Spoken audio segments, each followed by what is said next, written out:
Global X interviews social entrepreneurs who tackle some of the world's biggest problems. They are pioneers of innovation that benefit humanity.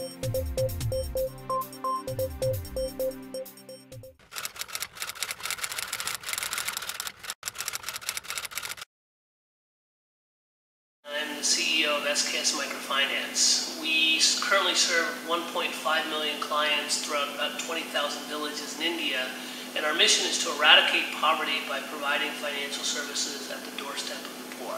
I remember one incident when I was about 7 years old where a woman was selling pots on the street, and my aunt had called her into the house to sell these pots. And the woman was dressed in rags, extremely poor, and she had a child of about my own age, also very poor, dressed in rags. And then after my aunt bought pots from this woman, she then gave her rice, which is what we typically use to pay in kind when we purchase those things.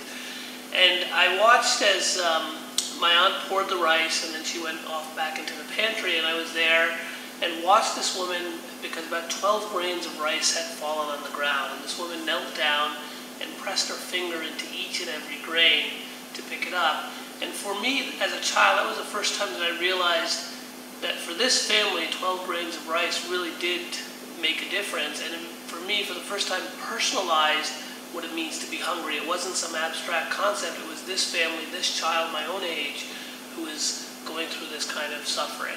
One particular day when I went out to a village, a woman from a more remote village came by, and clearly she was, quite poor, and she said, "Can you start in our area?"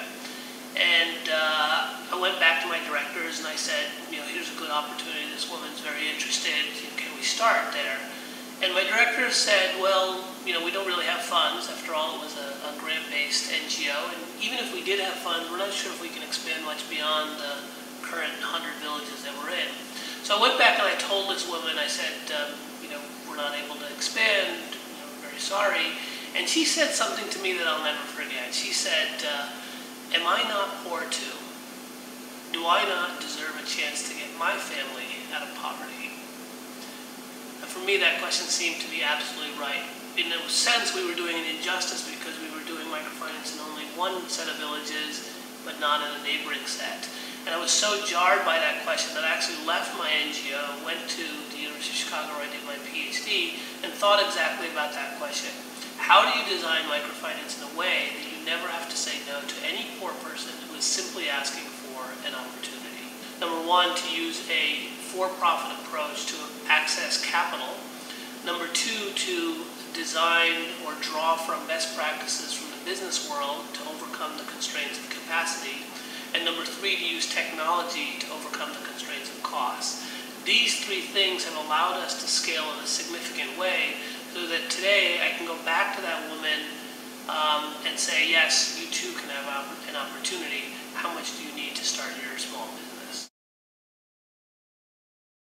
If I were to give one piece of advice to emerging social entrepreneurs, is to think big, is to think in a way that hasn't been done, and not to underestimate the potential of achieving those things. When I first started SKS, in my mind I did have the idea that, okay, at some point we will reach tens of millions of people, and at some point we will eradicate poverty.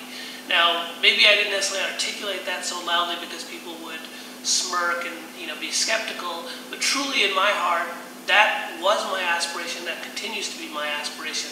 And I think that it's thinking big in that way that allows one to achieve expectations, achieve things that otherwise we couldn't even begin to think of. Global X is also on Social Edge at socialedge.org.